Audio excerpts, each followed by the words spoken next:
I want people to believe in their government again. It's important to me that people have faith. Kathy Hochul inherited a mess this week. She'll be cleaning up after Governor Andrew Cuomo, a dude who spent the last decade wielding power like a steel bat. A staffer once described the culture of Cuomo's office as, quote, get along and kill. Outside the office, he wasn't much better. Here's his response in 2017 to a reporter's question about how he'd combat sexual harassment in state government. When you say it's state government, you do a disservice to women, with all due respect, even though you're a woman. Cuomo resigned in August after 11 women credibly accused him of sexual harassment, which he denied.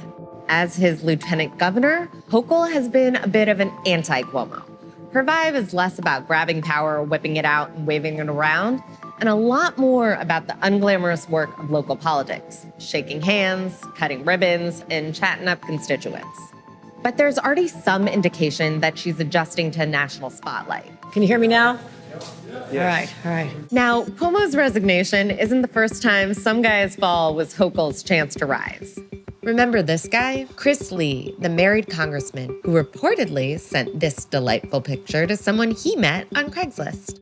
Because 2011 was a simpler time, he was forced to resign in the middle of his term, and Hochul was elected to the seat in a special election.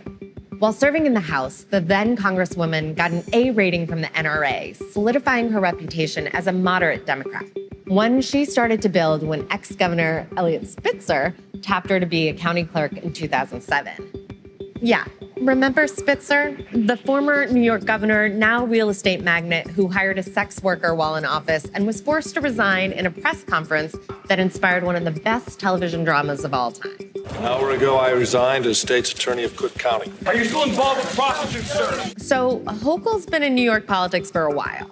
Sure, maybe over 60% of New Yorkers still don't have a clue who she is or don't have an opinion about her either way, but 24% really like her. A pretty good sign for the incoming executive of a state with a reputation for being horribly corrupt.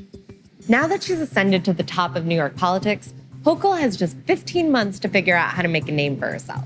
Apparently, that means big promises, like getting kids back to school safely with a statewide mask mandate and a tough vaccination policy for school staff, getting as many people vaxxed as she possibly can, although she hasn't exactly said how, and reopening some vaccination sites to give out booster shots.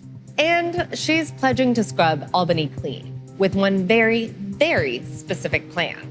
I'm directing an overhaul of state government policies on sexual harassment and ethics, starting with requiring that all training be done live, instead of allowing people to click their way through a class. Absolutely. That's definitely how we'll smash the patriarchy. It's our time to unleash the power of New York's women. Hochul could get through everything. She could fix the corruption, solve the economy, and get the pandemic handled within her own state. Or she could be about to careen off a glass cliff, leaving an opening for another woman to make a play for the seat, the woman who put the final nail in Cuomo's political coffin, Attorney General Letitia James.